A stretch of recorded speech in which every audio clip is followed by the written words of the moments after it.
هو الذي أنزل عليك الكتاب منه آيات محكمات هن أم الكتاب وأخر متشابهات فأما الذين في قلوبهم زيغ فيتبعون ما تشابه منه ابتغاء الفتنة وابتغاء تأويله وما يعلم تأويله إلا الله والراسخون في العلم يقولون آمنا به كل من عند ربنا وما يذكر إلا أولو الألباب۔ ترجمہ وہی ہے جس نے تم پر یہ کتاب اتاری، اس کی کچھ آیتیں صاف معنی رکھتی ہیں، وہ کتاب کی اصل ہیں، اور دوسری وہ ہیں جن کے معنی میں اشتباہ ہے، تو وہ لوگ جن کے دلوں میں ٹیڑھا پن ہے وہ لوگوں میں فتنہ پھیلانے کی غرض سے اور ان آیات کا غلط معنی تلاش کرنے کے لیے ان متشابہ آیتوں کے پیچھے پڑتے ہیں، حالانکہ ان کا صحیح مطلب اللہ ہی کو معلوم ہے، اور پختہ علم والے کہتے ہیں کہ ہم اس پر ایمان لائے، یہ سب ہمارے رب کی طرف سے ہے، اور عقل والے ہی نصیحت مانتے ہیں۔ آیات محکمات، صاف معنی رکھنے والی آیتیں۔ قرآن پاک میں دو طرح کی آیات ہیں، نمبر ایک محکم، یعنی جن کے معنی میں کوئی اشتباہ نہیں بلکہ قرآن سمجھنے کی اہلیت رکھنے والے کو آسانی سے سمجھ آ جاتے ہیں۔ نمبر دو متشابہ، یعنی وہ آیات جن کے ظاہری معنی یا تو سمجھ ہی نہیں آتے، جیسے حروف مقطعات، یعنی بعض صورتوں کے شروع میں آنے والے حروف جیسے سورہ بقرہ کے شروع میں الف لام میم ہے، اور یا متشابہ وہ ہے جس کے ظاہری معنی سمجھ تو آتے ہیں لیکن وہ مراد نہیں ہوتے، جیسے اللہ تعالیٰ کے لیے ید یعنی ہاتھ اور وجہ یعنی چہرے والی آیات، ان کے ظاہری معنی معلوم تو ہیں لیکن یہ مراد نہیں، جبکہ ان کی حقیقی مرادی معنی میں کئی احتمال ہو سکتے ہیں، اور ان میں سے کون سا معنی اللہ تعالیٰ کی مراد ہے یہ اللہ عز و جل ہی جانتا ہے، یا وہ جسے اللہ تعالیٰ اس کا علم دے۔ پہلی قسم یعنی محکم کے بارے میں فرمایا کہ یہ کتاب کی اصل ہیں، یعنی احکام شریعہ میں ان کی طرف رجوع کیا جاتا ہے اور حلال و حرام میں انہی پر عمل کیا جاتا ہے۔ الذین فی قلوبہم زیغ، وہ لوگ جن کے دلوں میں ٹیڑھا پن ہے۔ یہاں سے دو گروہوں کا تذکرہ ہے، پہلا گروہ گمراہ اور بد مذہب لوگوں کا ہے جو اپنی خواہشات نفسانی کے پابند ہیں اور متشابہ آیات کے ظاہری معنی لیتے ہیں، جو کہ صریح گمراہی بلکہ بعض صورتوں میں کفر ہوتا ہے، یا ایسے لوگ متشابہ آیات کی غلط تعویل کرتے ہیں۔ دوسرا گروہ سچے مومنوں کا ہے جو متشابہ آیات کے معانی کو سمجھے یا نہ سمجھے لیکن وہ یہ عقیدہ رکھتے ہیں کہ محکم و متشابہ سارے کا سارا قرآن ہمارے رب عز و جل کی طرف سے ہے اور ہم اس پر ایمان رکھتے ہیں، اور جو معنی متشابہ کی مراد ہیں وہ حق ہیں اور اس کا نازل فرمانا حکمت ہے۔ کسی کو متشابہات کا علم عطا ہوا یا نہیں؟ اللہ تعالیٰ کسی کو متشابہات کا علم عطا فرماتا ہے یا نہیں؟ اس کے بارے میں محققین علماء نے فرمایا ہے کہ حضور اقدس صلی اللہ تعالیٰ علیہ وسلم کی شان اس سے ارفع و اعلیٰ ہے کہ اللہ تعالیٰ آپ علیہ الصلوۃ والسلام کو بھی اس کا علم عطا نہ فرمائے، بلکہ حضور علیہ الصلوۃ والسلام کے صدقے میں آپ علیہ الصلوۃ والسلام کی امت کے اولیاء کو بھی اس کا علم ملتا ہے۔ والراسخون فی العلم، اور علم میں پختہ لوگ۔ حضرت انس بن مالک رضی اللہ تعالیٰ عنہ سے مروی ہے کہ راسخ فی العلم وہ عالم باعمل ہے جو اپنے علم کی پیروی کرنے والا ہو۔ مفسرین کا ایک قول یہ ہے کہ راسخ فی العلم وہ ہیں جن میں یہ چار صفتیں ہوں، نمبر ایک اللہ عز و جل کا تقوی، نمبر دو لوگوں کے ساتھ تواضع، نمبر تین دنیا سے زہد، نمبر چار نفس سے مجاہدہ۔ حضرت عبداللہ ابن عباس رضی اللہ تعالیٰ عنہ فرماتے ہیں کہ میں راسخین فی العلم سے ہوں، اور حضرت مجاہد رحمۃ اللہ تعالیٰ علیہ نے بھی فرمایا کہ میں ان میں سے ہوں جو متشابہ کی تعویل جانتے ہیں۔ اولو الالباب، عقل والے۔ ارشاد فرمایا کہ عقل والے ہی نصیحت مانتے ہیں۔ اس سے معلوم ہوا کہ عقل بہت بڑی فضیلت اور خوبی ہے، عقل کے ذریعے ہدایت و نصیحت ملتی ہے، لیکن یہ یاد رہے کہ جس عقل سے ہدایت نہ ملے وہ بدترین حماقت ہے۔ جیسے طاقت اچھی چیز ہے لیکن جو طاقت ظلم کے لیے استعمال ہو وہ کمزوری سے بھی بدتر ہے۔ ربنا لا تزغ قلوبنا بعد إذ هديتنا وهب لنا من لدنك رحمة إنك أنت الوهاب۔ ترجمہ، اے ہمارے رب تو نے ہمیں ہدایت عطا فرمائی ہے، اس کے بعد ہمارے دلوں کو ٹیڑھا نہ کر اور ہمیں اپنے پاس سے رحمت عطا فرما، بے شک تو بڑا عطا فرمانے والا ہے۔ ربنا لا تزغ قلوبنا، اے ہمارے رب ہمارے دلوں کو ٹیڑھا نہ کر۔ ہدایت ملنا بہت بڑی چیز ہے، لیکن اس کا فائدہ تبھی ہے جب یہ باقی بھی رہے۔ اگر ساری زندگی کوئی ہدایت پر رہے لیکن مرتے وقت ہدایت چھن جائے تو ایسی ہدایت کا کوئی فائدہ نہیں۔ بخاری شریف کی حدیث ہے، حضرت سہل بن سعد رضی اللہ تعالی عنہ سے روایت ہے، رسول اللہ صلی اللہ تعالی علیہ وسلم نے ارشاد فرمایا، انما الاعمال بالخواتیم، اعمال کا دار و مدار خاتمے پر ہے، اس لیے بڑے سے بڑا مومن بھی اپنے خاتمے کے بارے میں خوف کرتا رہے اور لمحہ بھر کے لیے بھی برے خاتمے سے بے خوف نہ ہو۔ اس آیت مبارکہ کا بکثرت پڑھتے رہنا، یعنی یہ دعا مانگتے رہنا بھی خاتمہ بالخیر کے لیے مفید ہے۔ ربنا انك جامع الناس ليوم لا ريب فيه ان الله لا يخلف الميعاد۔ ترجمہ، اے ہمارے رب بے شک تو سب لوگوں کو اس دن جمع کرنے والا ہے جس میں کوئی شبہ نہیں، بے شک اللہ وعدہ خلافی نہیں کرتا۔ ان اللہ لا یخلف المیعاد، بے شک اللہ وعدہ خلافی نہیں کرتا۔ اللہ تعالیٰ جھوٹ سے پاک ہے، لہٰذا وہ وعدہ خلافی نہیں فرماتا۔ اللہ تعالیٰ کی طرف جھوٹ بولنے کی نسبت قطعی کفر ہے، اور یہ کہنا کہ جھوٹ بول سکتا ہے یہ بھی کفر ہے۔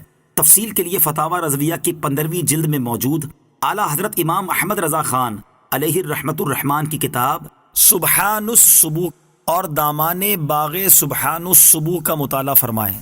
ان الذين كفروا لن تغني عنهم اموالهم ولا اولادهم من الله شيئا واولئك هم وقود النار كدأب آل فرعون والذين من قبلهم كذبوا بآياتنا فأخذهم الله بذنوبهم والله شديد العقاب۔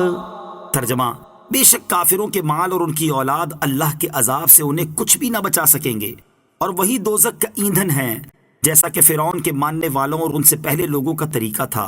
انہوں نے ہماری آیتوں کو جھٹلایا تو اللہ نے ان کے گناہوں پر انہیں پکڑ لیا، اور اللہ کا عذاب بڑا سخت ہے۔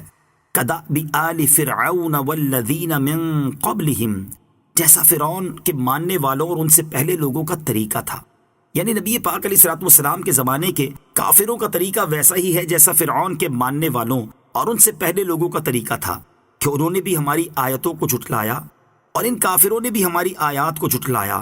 تو جس طرح اللہ تعالیٰ نے ان کے گناہوں پر انہیں پکڑ لیا، اسی طرح ان کے گناہوں پر ان کی بھی پکڑ فرمائے گا، اور اللہ تعالیٰ کی آیتوں اور اس کے رسولوں علیہ الصلوۃ والسلام کو جھٹلانے والوں پر اللہ تعالیٰ کا عذاب بڑا سخت ہے۔ قل للذین كفروا ستغلبون وتحشرون إلى جہنم وبئس المہاد۔ ترجمہ، ان کافروں سے کہہ دو کہ عنقریب تم مغلوب ہو جاؤ گے اور دوزخ کی طرف ہانکے جاؤ گے، اور وہ بہت ہی برا ٹھکانہ ہے۔ ستغلبون، عنقریب تم مغلوب ہو جاؤ گے۔ حضرت عبداللہ ابن عباس رضی اللہ تعالیٰ عنہما سے مروی ہے کہ جب بدر میں کفار کو رسول اکرم علیہ الصلوۃ والسلام شکست دے کر مدینہ طیبہ واپس تشریف لائے تو یہودیوں نے کہا کہ قریش تو فنون حرب یعنی جنگی طریقوں سے نا آشنا ہیں، اسی لیے شکست کھا گئے، اگر ہم سے مقابلہ ہوا تو معلوم ہو جائے گا کہ لڑنے والے کیسے ہوتے ہیں۔ اس پر یہ آیت کریمہ نازل ہوئی، اور انہیں یہ غیبی خبر دی گئی کہ وہ دنیا میں مغلوب ہوں گے، قتل کیے جائیں گے، گرفتار کیے جائیں گے، اور ان پر جزیہ مقرر کیا جائے گا، اور آخرت میں دوزخ کی طرف ہانکے جائیں گے۔ چنانچہ ایسا ہی ہوا، اور کچھ ہی عرصے میں یہودی قتل بھی ہوئے، گرفتار بھی کیے گئے، اور اہل خیبر پر جزیہ بھی مقرر کیا گیا، اور قیامت کے دن انہیں جہنم کی طرف ہانکا جائے گا۔ قد كان لكم آية في فئتين التقتا فئة تقاتل في سبيل الله وأخرى كافرة يرونهم مثليهم رأي العين واللہ یؤید بنصرہ من یشاء ان فی ذلک لعبرۃ لأولی الابصار۔ ترجمہ: بے شک تمہارے لیے ان دو گروہوں میں بڑی نشانی ہے جنہوں نے آپس میں جنگ کی۔ ان میں ایک گروہ تو اللہ کی راہ میں لڑ رہا تھا اور دوسرا گروہ کافروں کا تھا جو کھلی آنکھوں سے مسلمانوں کو خود سے دگنا دیکھ رہے تھے، اور اللہ اپنی مدد سے جس کے ساتھ چاہتا ہے تائید فرماتا ہے۔ بے شک اس میں عقل مندوں کے لیے بڑی عبرت ہے۔ قد کان لکم آیہ، بے شک تمہارے لیے بڑی نشانی ہے۔ یہ آیت غزوہ بدر کے متعلق نازل ہوئی اور اس میں یہودیوں یا تمام کافروں یا مسلمانوں یا مذکورہ بالا سب کو خطاب ہے، کیونکہ غزوہ بدر میں مسلمانوں اور کافروں سب کے لیے عبرت و نصیحت تھی۔ غزوہ بدر 17 رمضان 2 ہجری بروز جمعہ ہوا۔ اس میں کفار تقریباً 1000 تھے اور ان کے ساتھ بہت زیادہ سامان جنگ تھا، جبکہ مسلمان 313 تھے اور ان میں سے بھی اکثر نہتے تھے۔ مسلمانوں کے پاس 2 گھوڑے، 6 زرہیں، 8 تلواریں اور 70 اونٹ تھے۔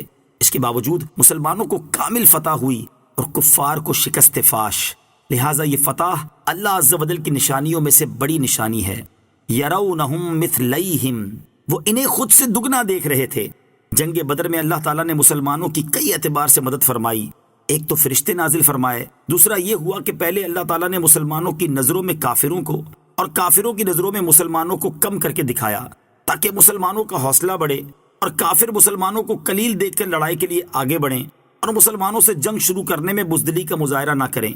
یہ لڑائی شروع ہونے سے پہلے ہوا، پھر جب لڑائی شروع ہو گئی تو اس آیت میں مذکور واقعہ رونما ہوا کہ انہوں نے ان کو دگنا دیکھا۔ اس جملے کے کئی معنی کیے گئے ہیں۔ نمبر 1، کفار نے مسلمانوں کو خود سے دگنا دیکھا، یعنی مسلمانوں کی تعداد کفار کو 2000 نظر آئی۔ نمبر 2، کفار نے مسلمانوں کو مسلمانوں کی تعداد سے دگنا دیکھا، یعنی مسلمانوں کی تعداد انہیں 626 نظر آئی، حالانکہ وہ 313 تھے۔ نمبر 3، مسلمانوں نے کفار کو خود سے دگنا دیکھا، یعنی مسلمانوں کو کفار کی تعداد 626 نظر آئی، حالانکہ وہ 1000 تھے۔ باہر صورت یہ اللہ تعالیٰ کی طرف سے خصوصی تائید تھی۔ اسی پر فرمایا کہ اللہ تعالیٰ اپنی مدد سے جس کی چاہتا ہے تائید فرماتا ہے، خواہ اس کی تعداد قلیل ہی ہو اور سر و سامان کی کتنی ہی کمی ہو۔ زين للناس حب الشهوات من النساء والبنين والقناطير المقنطرة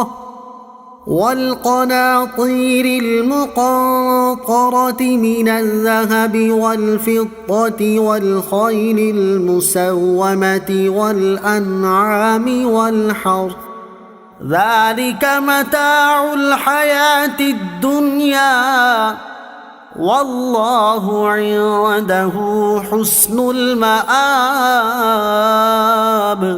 ترجمہ: لوگوں کے لیے ان کی خواہشات کی محبت کو آراستہ کر دیا گیا، یعنی عورتوں اور بیٹوں اور سونے چاندی کے جمع کیے ہوئے ڈھیروں اور نشان لگائے گئے گھوڑوں اور مویشیوں اور کھیتیوں کو ان کے لیے آراستہ کر دیا گیا۔ یہ سب دنیاوی زندگی کا ساز و سامان ہے اور صرف اللہ کے پاس اچھا ٹھکانہ ہے۔ زُيِّنَ لِلنَّاسِ حُبُّ الشَّهَوَاتِ، لوگوں کے لیے ان کی خواہشات کی محبت کو آراستہ کر دیا گیا، لوگوں کے لیے من پسند چیزوں کی محبت کو خوشنما بنا دیا گیا۔ چنانچہ عورتوں، بیٹوں، مال و اولاد، سونا چاندی، کاروبار، باغات، عمدہ سواریوں اور بہترین مکانات کی محبت لوگوں کے دلوں میں رچی ہوئی ہے۔ اور اس آراستہ کیے جانے اور ان چیزوں کی محبت پیدا کیے جانے کا مقصد یہ ہے کہ خواہش پرستوں اور خدا پرستوں کے درمیان فرق ظاہر ہو جائے۔ چنانچہ سورہ کہف آیت نمبر 7 میں سرحد سے ارشاد فرمایا، إِنَّا جَعَلْنَا مَا عَلَى الْأَرْضِ زِينَةً لَهَا لِنَبْلُوَهُمْ أَيُّهُمْ أَحْسَنُ عَمَلًا۔ ترجمہ: بے شک ہم نے زمین پر موجود چیزوں کو اس لیے زینت بنایا تاکہ ہم لوگوں کو آزمائیں کہ ان میں عمل کے اعتبار سے کون اچھا ہے۔ چنانچہ یہ چیزیں ایسی مرغوب ہوئیں کہ کافر تو بالکل ہی آخرت سے غافل ہو گئے اور کفر میں جا پڑے، جبکہ دوسرے لوگ بھی انہی چیزوں کی محبتوں کے اسیر ہو گئے۔ حالانکہ یہ تو دنیاوی زندگی گزارنے کا سامان ہے کہ اس سے کچھ عرصہ نفع پہنچتا ہے، پھر یہ سامان دنیا فنا ہو جاتا ہے۔ انسان کو چاہیے کہ دنیا کے سامان کو ایسے کام میں خرچ کرے جس میں اس کی عافیت کی درستی اور آخرت کی سعادت ہو۔ یہ تمام چیزیں اگر دنیا کے لیے رکھی جائیں تو دنیا ہیں، اور اگر اطاعت الہی میں مدد و معاونت کے لیے رکھی جائیں تو دین بن جاتی ہیں۔ جیسے بیوی، اولاد، مال، سواری، زمین وغیرہ، تمام چیزیں اگر اپنے دین کی حفاظت اور اللہ تعالیٰ کی اطاعت میں معاونت کے لیے ہوں تو یہی چیزیں قرب الہی کا ذریعہ ہیں۔ جیسے حضرت عثمان غنی رضی اللہ تعالیٰ عنہ کا مال دنیا نہیں دین تھا۔ اس کے ساتھ فرمایا کہ دنیا کا سامان تو محض ایک سامان ہی ہے، رغبت و محبت اور حرص و طلب کے قابل تو رضائے الہی کا مقام یعنی جنت ہے، لہٰذا اس کی رغبت کرنی چاہیے اور اس کے حصول کی کوشش کرنی چاہیے۔ ہمارے لیے اس آیت میں بہت اعلیٰ درس ہے۔ ہم مسلمانوں کی اکثریت بھی انہی دنیاوی چیزوں کی محبت میں مبتلا ہے۔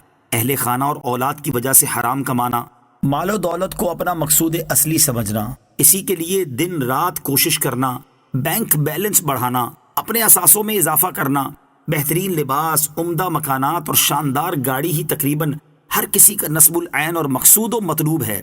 اس آیت مبارکہ کو سامنے رکھ کر ہمیں بھی اپنی زندگی پر کچھ غور کرنا چاہیے۔